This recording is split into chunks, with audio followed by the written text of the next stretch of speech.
नमस्कार, स्वागत है आपका हमारे विशेष कार्यक्रम हॉट टॉक में। हमेशा की तरह मैं और मेरे सहयोगी राजा शर्मा मौजूद हैं आपके साथ। राजा भाई, स्वागत है आपका। Thank you. लगातार प्रिडिक्शन हॉटलाइन पर एक से बढ़कर एक आते जा रहे हैं और पुराने जैसे सितंबर का एक मैं रिकॉल कर रहा था कि सोना 1.5 लाख के आसपास ले जाने की योजना है और वो काफ़ी पहले आपने बात बता दी थी। आज हम राजा भाई 3 महत्वपूर्ण और सेंसिटिव विषयों पर बात करना चाहते हैं। एक विषय जो शिक्षा के क्षेत्र से बड़ा सेंसिटिव है वो नीट के जो पेपर्स है उनके आउट होने का। एक विषय देश के आर्थिक स्थिति का है, तो पूरे देश में एक असमंजस की स्थिति पैदा हो गई है, उस पर एक बात कर रहे हैं। और एक राजनीति का सेंसिटिव विषय है, जो राजनीति में इस समय घटनाक्रम चल रहे हैं उसको लेकर हम बात करना चाहते हैं। 3 सेंसिटिव विषय है, उस पर हम बात करेंगे। पहला, अगर हम बात करें कि ईरान, अमेरिका और ये जो युद्ध चल रहा है, ये युद्ध लगभग 3 महीने से चल रहा है। इस दौरान हम 3-4 शोज़ भी कर चुके हैं। एकाएक ऐसी क्या परिस्थितियां निर्मित हुई जब प्रधानमंत्री नरेंद्र मोदी जी को यह कहना पड़ा कि हमें अब सोना नहीं खरीदना, हमें विदेश यात्रा नहीं करना, हमको फ्यूल का जो है कंजम्पशन कम करना है। तो ये 2-3 दिन में ऐसी क्या परिस्थितियां निर्मित हुई? युद्ध तो लंबे से समय से चल रहा है, स्ट्रेट ऑफ हॉर्मुज़ तो लंबे समय से बंद है। देखिए, बहुत ही ये जो आप सवाल कर रहे हो, ये देश के हर नागरिक के मन मानस में भी है कि नरेंद्र मोदी जी को अभी ये बात कहना क्यों पड़ी, क्योंकि 3 महीने से ऑलमोस्ट युद्ध चल रहा है और इन बिटवीन जब भी कोई बात हुई तो उन्होंने कहा कि सब कुछ ठीक है, हमारा सब कुछ कंट्रोल में है। और अचानक क्या हुआ कि मोदी जी को बहुत महत्वपूर्ण 3 बिंदु पे बात करना पड़ी कि डीजल पेट्रोल की कंजप्शंस पे ध्यान दीजिए, उसको बचाइए, वर्क फ्रॉम होम कीजिए क्योंकि आप जितना ट्रैवल करोगे उतना डीजल पेट्रोल लगेगा, उसमें भी आप ध्यान दीजिए। प्लस एक हाउस होल्ड पे लेके इम्पोर्टेंट बात ये की गई कि गोल्ड की परचेसिंग न करें। साल भर तक का एक मोदी जी ने आग्रह किया देश को कि गोल्ड की परचेसिंग न करें। गोल्ड की परचेसिंग न करने के पीछे उन्होंने जो एक तथ्य और तो तर्क दिया है वो भी मतलब सबको मालूम है कि जब हम गोल्ड परचेस करते हैं तो हमारी इकोनॉमी डॉलर के रूप में विदेशों में जाती है। तो ये एक्सपोर्ट इंपोर्ट से संबंधित विषय है, इसलिए डॉलर, क्योंकि हमारी देखिए रुपए की जो भी हालत है बहुत कमज़ोर हो चुकी है। रुपया अराउंड 96 के आसपास तो ट्रेंड कर ही रहा है, बीच में भी 96 के आसपास आ चुका था। तो जब रुपया 96 मतलब 100 में 3-4 की कम होता है तो हमारे लिए चिंता का विषय तो बनता है। लेकिन आपने जो सवाल पूछा उसका मेरे तथ्य में, मेरे समझ में जवाब ये है कि हम ये जो मतलब मैं यूक्रेन रशिया की बात भी कर लूँगा, फिर ईरान अमेरिका की भी करेंगे या इनके भी, इसराइल की भी करते हैं। तो ये कोई आज से बात नहीं, ग्लोबली तो रशिया यूक्रेन तो 2 साल से चल रहा है, आज से नहीं चल रहा है, ठीक है। लेकिन इसके सिम्टम्स पिछले 3 महीने पहले हमको स्टडी करने में मिले थे, देखने को मिले थे कि जब पूरी दुनिया कमोडिटी और इक्विटी में शिफ्ट हो रही थी। आप देखिए, संदर्भ उठा के देखोगे तो चाइना की हैवी परचेसिंग गोल्ड की रही है पिछले 3-4 महीनों आप देखिए। और चाइना चूँकि मेटल बेस्ड इकोनॉमी, अपन एक बार पहले भी बात कर चुके इस मामले में कि चाइना पूरी मेटल बेस्ड इकोनॉमी है और यूएस पूरा डॉलर और इक्विटी बेस्ड इकोनॉमी है। तो इन दोनों देशों का आपस में टसल चल रहा है। क्या होता है, जब चाइना बड़ी मात्रा में गोल्ड या कोई दूसरा मेटल खरीदता है तो फिर उसका सीधा सीधा असर अमेरिका की अर्थव्यवस्था पे पड़ता है। अमेरिका मोर और लेस इक्विटी पे काम करता रहा है। तो पूरा जो दुनिया के जो जितने भी सेंट्रल बैंक्स है, जब गोल्ड खरीदते हैं तो पैसा डॉलर के रूप में नहीं जाता है, फिर चाइना की करेंसी के रूप में चाइना के पास जाता है। तो एक बड़ा कारण ये है, मतलब जो सामान्य तौर पर जिन कारणों पर अपन चर्चा कर रहे हैं, एक बड़ा कारण ये है। दूसरा, अन्य देशों जिसने हमने पिछले टॉक शो में भी जिक्र किया था, पोलैंड है या 3-4 ऐसे 2 देश हो रहे हैं जो बड़ी मात्रा में गोल्ड की परचेसिंग स्टार्ट कर चुके थे।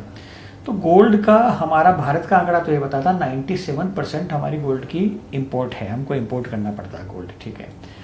तो जब हम गोल्ड इंपोर्ट करते हैं, खासतौर से चाइना जैसा देश है या इंटरनेशनली जब हमारा डॉलर के रूप में पेमेंट करते हैं तो देश की अर्थव्यवस्थाओं पर फर्क तो पड़ेगा, क्योंकि अभी पूरी दुनिया ही एक आर्थिक आपातकाल के दौर से गुजर रही है। इसमें कोई डाउट नहीं, भारत पर भी इसका असर है। लेकिन मेरा ये मानना है, इन पॉलिटिकल लोगों को ये समझ पहले पकड़नी थी। जब युद्ध स्टार्ट हुआ था तब ये चुनाव में बिजी थे, कभी ये बिहार के चुनाव में भी सरकार में बिजी रहते हैं, कभी बंगाल के, कभी आसाम के। तो जब आपको मालूम है कि हमारी देश की अर्थव्यवस्था आने वाले दिनों में इस रूप में प्रभावित होगी, तो 3 महीने तक आप लोग क्या कर रहे थे? उस समय आप लोगों ने इस पर ध्यान नहीं दिया। अब अचानक आप गनीमत बनाइए सर कि राष्ट्र के नाम संबोधन के सेगमेंट को एड्रेस न करते हुए, वो तो शायद केरल में बोले ना, जी, जी। शायद, तो वहां से बोल लिए। यदि ये राष्ट्र के नाम संबोधित करके तो देश में पैनिक क्रिएट हो जाता है, मालूम है आपको? क्योंकि जब राष्ट्र के नाम संबोधन में मोदी जी प्रकट होते हैं तो व्यक्ति को चिंता रहती है कि न जाने आज क्या बंद करेंगे, क्योंकि ये एक धारणा बन चुकी है कि मोदी जी जब भी प्रकट होते हैं तो कुछ न कुछ ऐसा इस मुद्दा लेकर आते हैं जिससे आम जनमानस की जीवन में फर्क पड़ता है। वो तो अच्छा हुआ रूटीन में बोल गया ये, यदि नेशनल इंटरेस्ट को करके बोलते हैं तो मुझे लगता है कि और पैनिक क्रिएट हो जाता। अब ये आपने पूछा अभी क्यों हुआ, देखिए ओवरऑल युद्ध तो अब थोड़ा थोड़ा सेटल हो चुका है, ईरान वाला युद्ध सेटल हो चुका है, लेकिन किसी भी युद्ध की या किसी भी त्रासदी की मार उस समय नहीं पड़ती जब वो युद्ध चलता है। जैसे सेटल होने लगता है ना, तो फिर इकोनॉमिक्स पे असर दिखने लगती है कि हमारी परचेसिंग, हमारा एक्सपोर्ट, हमारा इंपोर्ट किस लेवल पे इम्पैक्ट कर रहा है, कितना इफेक्ट कर रहा है। स्टेट ऑफ हॉर्मुज़ का तो आप दुनिया को मालूम है कि उस दिन से ही बंद है, आज से कोई नई बात नहीं है। पेट्रोल डीजल के भाव की बात करें तो रसोई गैस के भाव तो अपन ने दो बार देख लिए बढ़ते हुए। कमर्शियल गैस के सिलेंडर तो लोगों को अभी भी नहीं मिल रहे हैं जितनी मात्रा में सफिशिएंटली स्मूथली मिलना चाहिए। तो पिछले 1-1.5 महीने से होटल, रेस्टोरेंट, बिजनेस तो वैसे भी प्रभावित है। अब गोल्ड की बारी आई है। गोल्ड की बारी इसलिए गंभीर लगती है मुझे, मैं न तो कोई मोदी जी के स्टेटमेंट की पैरवी कर रहा हूँ, ना उनकी खिलाफत कर रहा हूँ, मैं एक ग्राउंड रियलिटी पे आपसे बात करना चाहता हूँ कि इस इंडस्ट्री में तकरीबन 2-1 करोड़ तो बंगाली कारीगर भी की रोजी रोटी भी जुड़ी हुई है इस इंडस्ट्रीज में, गोल्ड की इंडस्ट्री के अंदर। और यदि आप इंदौर की बात कर लीजिए, एक सराफा में सपोज कीजिए, इंदौर में नहीं करते गोल्ड की, सपोज कीजिए 500 दुकानें इंदौर में होती होगी, तो एट ए टाइम 10 से एवरेज निकालिए 5000 लोग वहाँ काम करते हैं, एम्प्लॉयड हैं। यदि वट कौन, मोदी जी ने ये नहीं कहा है कि आप पे कोई इंस्ट्रक्शंस नहीं दिए कि मत खरीदो, उन्होंने आग्रह किया है, लेकिन ऐसा माना जाता है कि सरकार जब पैनिक क्रिएट करती है तो उसके काउंटर पार्ट पर ड्यूटी भी बढ़ा देती है। तो बढ़ा भी दी उन्होंने, ड्यूटी बढ़ा दी तो ऑलरेडी महंगा हो गया गोल्ड, ठीक है। तो आप ये मान लीजिए कि करोड़ों लोगों की रोजगार पे, जीवन उस पर, उपार्जन पे फर्क पड़ना इसका एक तय है। और आपने साल भर का बोल दिया सीधे। अच्छा, आपको बोलने की जरूरत क्या थी? आप उसको ड्यूटी के रूप में जो भी करना था तरीके से कर लेते। आपने एक पैनिक का क्रिएट करके वॉल्यूम में तो बना दिया ना कि साल भर ना खरीदो। साल भर की क्या डेडलाइन चलिए बताइए, क्या कौन से डॉक्टर ने बोला कि 300% दिन में ठीक हो जाएगा बेटर? क्या शादी है, विवाह है, मांगलिक पर्व छोड़ दीजिए, आपका 300% दिन की वैलिडिटी का कारण बताइए। तो ये जो पैनिक है वो मार्केट में है, इसका सबसे ज़्यादा असर शेयर बाजार में भी आपको देखने को मिल रहा है।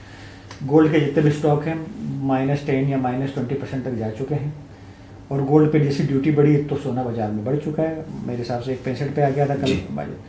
तो गोल्ड ने एक, उनकी स्टेटमेंट ने एक अर्थव्यवस्थाओं में और सेंटिमेंट में एक बड़ा डिस्टर्बेंस तो किया है। काफ़ी विस्तार के साथ राजा भाई ने बात की है क्यों प्रधानमंत्री मोदी जी को इतना लंबा समय इंतज़ार करना पड़ा। जब युद्ध चल रहा था, न स्टेट ऑफ हॉर्मुज़ तब भी बंद था, आज भी बंद है, तो क्यों इस समय घोषणा करना पड़ी, ये आपको राजा भाई ने काफ़ी विस्तार के साथ बताया। अब जो सबसे बड़ा मुद्दा है वो बच्चों के भविष्य का, शिक्षा का। नीट की एग्ज़ाम का पेपर आउट हो जाता है, 22.5 लाख बच्चे उस एग्ज़ाम में अपीयर होते हैं, जो लगातार कई सालों से मेहनत करते हैं। कुछ लोग जो है ड्रॉप लेकर मेहनत कर रहे हैं, जो उसके पहले के एग्ज़ाम में सेलेक्ट नहीं हो पाए। कुछ बच्चे साल भर से नीट की तैयारी कर रहे हैं। और ऐसे बच्चे जब तैयारी करते हैं और एक रिलैक्स मोड में आ जाते हैं एग्ज़ाम देने के बाद, और इंतज़ार करते हैं कि अब हम जो परिणाम आएगा वो हमारे सोच के अनुरूप आएगा, हमारे पक्ष में आएगा, और एकाएक मालूम पड़ता है कि जो पेपर आउट हुआ था उसकी वजह से नीट की पूरी एग्ज़ाम रद्द हो गई है। 22.5 लाख बच्चों ने वो एग्ज़ाम दी थी और 1 लाख के लगभग बच्चों का उसमें सिलेक्शन होना था। पता है ये कैसी विडम्बना है, किस तरह की हमारी व्यवस्था है। राजा भाई, बहुत गंभीर मसला है, क्या बोलते हो आप? नहीं, देखिए मैं हमेशा कहता हूँ कि ये जो नोडल एजेंसियाँ जो होती है, जो स्टेट एग्ज़ाम कंडक्ट करवाती है, उनकी अकाउंटेबिलिटी तय होना चाहिए। और दुनिया भर के आप जांच के नाम पे चाहे सीबीआई करवा रहे हैं, चाहे अन्य एजेंसियां कर रही है, अल्टीमेटली ये देश में एक परंपरा बन चुकी है। आप पिछले 10 साल का रिकॉर्ड उठा के देख लीजिए, इसके पहले भी हुआ है कि पेपर के मामले में पेपर लीकेज की खबरें सबसे ज़्यादा हमको सुनने को और देखने को मिलती है। और राजस्थान तो इसका गढ़ बन चुका है, मेरा ऐसा मानना है। आप राजस्थान में उठा के देखिए कि राजस्थान में सिस्टम के लीकेज की खबरें सबसे ज़्यादा आई।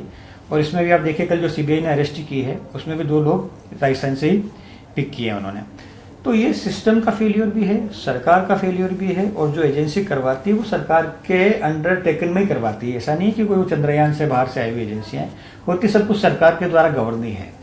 तो आज आपने जैसे फिगर बताया 20-22 लाख बच्चे साल भर तैयारी करते हैं सर, उनके तब का अंदाज़ लगाना मुश्किल है, कितना पढ़ते हैं, कितना ट्रैवल करते हैं, कितना एक्सपेंसेस होता है, फिर उनका जीवन का सबसे इम्पोर्टेंट समय वेस्ट होता है ना।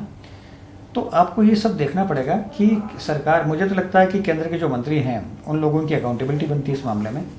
पर मोदी जी जहाँ बोलना चाहिए वहाँ नहीं बोलते हैं, और जहाँ नहीं बोलना चाहिए वहाँ मन की बात कर लेते हैं। जो मुद्दे मन की बात की उस पर बात क्यों नहीं कर रहे हैं आप? 20-22 लाख बच्चे यदि, अब आप बोलेंगे जांच एजेंसी, अरे तो जांच एजेंसी तक नौबत क्यों आती है? सिस्टम ठीक क्यों नहीं है? अपराध के बाद तो पुलिस सब जगह जाती है साहब, आप नहीं कहोगे तब भी पुलिस जाएगी, आप नहीं कहोगे तब भी जांच एजेंसी जांच करेगी, खाना पूर्ति करेगी। इसमें कौन बड़े लोग जुड़े हैं, किसके रैकेट हैं, कैसे मॉडस ऑपरेंडिस है, इस पर कोई चिंता करता नहीं है, चर्चा नहीं करता है। संसद में आप जब आते हो तो छोटी छोटी बातों को लेकर संसद बंद करते हो। तो ये देश के भविष्य के बड़े मुद्दे हैं, इन पर कोई बात करने को तैयार नहीं। मेरा ये मानना है, इसमें स्पष्ट रूप से मानना है, स्टेट गवर्नमेंट हो या सेंट्रल गवर्नमेंट हो, दोनों उसके लिए जिम्मेदार है। स्टेट की अपनी जिम्मेदारियां हैं, सेंट्रल की अपनी जिम्मेदारियां हैं, और जो एजेंसियां करवाती हैं वो उसमें कल्प्रिट बन रही है। तो उसमें ऐसे लोगों को एक बार पनिशमेंट मिल जाए, ऐसा पनिशमेंट मिल जाए कि लोग इस दिशा में सोचना भी बंद कर दें, काम एग्जीक्यूट करने की तो दूर की बात है पेपर लीक को। मैं पढ़ रहा था राजा भैया, कहीं विदेशी या कई बाहर के देशों में इस तरह की जो अगर गतिविधि कभी पाई जाती है तो काफ़ी कठोर दंड उनके लिए किया हुआ है, उनका तय सीमा है उनकी। और आपने कहा कि शिक्षा के क्षेत्र का ये बहुत अनूठा उदाहरण है, जिस तरह से लोग लगातार बच्चे तैयारी करते हैं साल भर, और उसके बाद जब इस तरह का परिणाम निकल कर सामने आता है, वो भी चंद वो लोग जो बड़े बड़े कोचिंग संस्थान चला रहे हैं, या कुछ लोग ऐसे जो जिन्होंने इसको अपना व्यापार बना रखा है।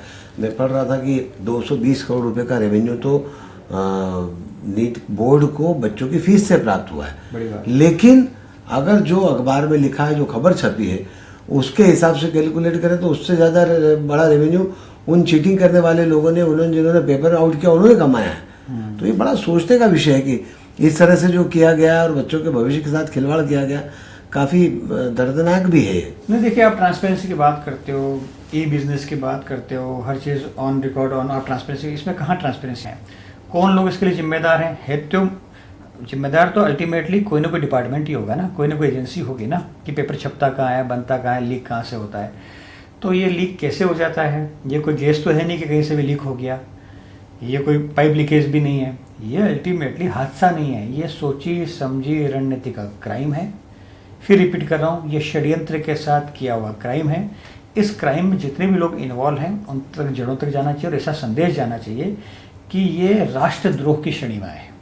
सही कहा राजा भाई, राष्ट्रद्रोह की श्रेणी में इसको लाना चाहिए, ताकि आगे से कोई बच्चों के भविष्य के साथ खिलवाड़ नहीं। बिल्कुल, इस पे जो जिस टाइप की धाराएं लगती है ना, वो कोई राष्ट्रद्रोह टाइप की धारा लग जाए इनके ऊपर, जो भी लोग ऐसा अपराध करते हैं, तो सबकी अकल ठिकाने आ जाएगी, और सबको मालूम पड़ जाएगा कि ये आतंकवाद से भी बड़ा हमला है, इसको राष्ट्रद्रोह की श्रेणी में ले लिया जाना चाहिए। शिक्षा की हमने बात कर ली, देश की अर्थव्यवस्था की, आर्थिक स्थिति की बात कर ली, जो आर्थिक आपातकाल जैसे हालात हैं हमने उस पर भी बात कर ली। मध्य प्रदेश में आप लंबे समय से लिखते आ रहे हो, अपने हॉटलाइन पर भी बीच में पढ़ रहा था कि इंदौर भोपाल होल्ड रहेगा निगम मंडल में, बाकी सारे घोषित हो जाएंगे। वैसे ही लगभग कमोबेश वही स्थिति, इंदौर भोपाल के जो नेता हैं उन्हें कहीं मौका मिला नहीं है अभी तक, और जो निगम मंडल है और जो लोकल अथॉरिटीज़ उसमें भी मौका नहीं मिल पाया। तो क्या कहते हो? देखिए, इंदौर और भोपाल का होल्ड जाने के पीछे एक पॉलिटिकल टसल है सर, ये समझिए बात को आप। भोपाल का तो मुझे बहुत ज़्यादा जानकारी नहीं है, इसलिए भोपाल में मैं डिटेल में बात नहीं कर पाऊंगा कि क्यों होल्ड पे हैं। इंदौर का मैं यही कह सकता हूँ कि इंदौर विकास प्राधिकरण, जिस पर सबकी नज़र लगी हुई है पॉलिटिकल लोगों की, कि इंदौर विकास प्राधिकरण का अध्यक्ष कौन बनता है। वैसे तो हम 6 महीने से मान के चल रहे थे कि कैलाश विजयवर्गीय के घोर समर्थक, कैलाश विजयवर्गीय के खास व्यक्ति हरिनारायण यादव का इसमें नाम आ सकता है, और हरिनारायण यादव पे मोहन यादव की एक थोड़ी बहुत कृपा भी थी, और ऐसा माना जा रहा था कि इसको अनाउंस कर देंगे। अब जबकि लंबा टल चुका है, तो इट मीन्स कोई ना कोई पैच है, पैच सीधा सीधा है। मोहन जी और कैलाश जी की जो फ्रिक्वेंसी है वो मैच नहीं कर रही है, ये सबको मालूम है, आपके मेरे बोलने के न बोलूँ तब भी लोगों को मालूम है कि वो मैच नहीं कर रही है। तो मोहन यादव क्या संदेश देना चाहते हैं, ये मोहन यादव ही जानते हैं, नंबर 1। दूसरा, एक सुदर्शन गुप्ता का जो नाम है, वो नाम बढ़ाया हुआ है भारतीय जनता पार्टी के प्रदेश अध्यक्ष खुद के द्वारा, प्लस शिवराज सिंह चौहान और नरेंद्र सिंह तोमर की भी उसमें थोड़ी बहुत सहमति है। तो सुदर्शन को ऐसा लग रहा है कि मैं मोर और लेस IDA अध्यक्ष बन चुका हूँ। हरिनारायण यादव इस आस में बैठे हैं कि मोहन यादव की कृपा मेरे को बरस जाएगी, लेकिन मुझे ऐसा लगता है कि कैलाश जी के आदमी होने के कारण मोहन यादव इसमें डिले कर रहे हैं, इसलिए डिसीजन नहीं ले रहे हैं। और अन्य नाम भी है जिन पर चर्चा करना मतलब कोई बहुत ज़्यादा आवश्यक नहीं है, क्योंकि कंटेस्ट के मामले के अंदर इन दोनों का टसल चल रहा है। इस टसल के कारण इंदौर अनाउंस नहीं हो पा रहा है, और जितना डिले होगा उतना बुराइयां कम होंगी। पॉलिटिकल व्यक्तियों की सोच होती है कि अनाउंस करके बुराइयां कम ज़्यादा हो जाती है, तो आप डिले करते जाओ, उसको डिले करते जाओ तो फिर उसका थोड़ा चार्म कम हो जाता है, इसलिए थोड़ा ये डिले कर रहे हैं। जैसे मैंने अप्रैल फर्स्ट वीक में लिखा था कि बाकी सब अनाउंस हो जाएंगे लेकिन इंदौर होल्ड पे रहेगा, और मुझे लगता है अभी भी थोड़ा होल्ड पे रहना चाहिए, क्योंकि अभी कोई निर्णय हुआ नहीं है। इक्वेशन मैंने आपको बता दी है। मोहन यादव ने चुप्पी साध रखी है, वो अपने पत्ते नहीं खोल रहे हैं किसको बनाना चाहते हैं, लेकिन ये दो नाम जो कंटेस्ट के हैं उनका मैंने आपको ओपन जिक्र कर दिया। बाकी अन्य नाम हैं, अन्य नामों की इतनी वर्थ उसमें मुझे नजर नहीं आ रही है। तो देखिए, राजनीति के जो समीकरण ताज़ा हालात मध्य देश के, उस पर हमने बात कर ली, नीट पर हमने बात कर ली, और देश की आर्थिक स्थिति पर बात कर ली। तीनों ही चीज़ों पर हमने बात की, और काफ़ी ये गंभीर मुद्दे हैं जिन पर हमें लगा कि आज हमको बात करना चाहिए। तो आप विचार कीजिए कि इस तरह की जो घटनाएं हो रही है उस पर हमें क्या अपनी प्रतिक्रिया देनी है, किस तरह से सरकार को आगे जाना चाहिए, इसके लिए अपने विचार भी आप प्रेषित कर सकते हैं। बहरहाल आज के इस कार्यक्रम में बस इतना ही। सुनील जोशी और राजा शर्मा को दीजिए इजाज़त। नमस्कार। Thank you.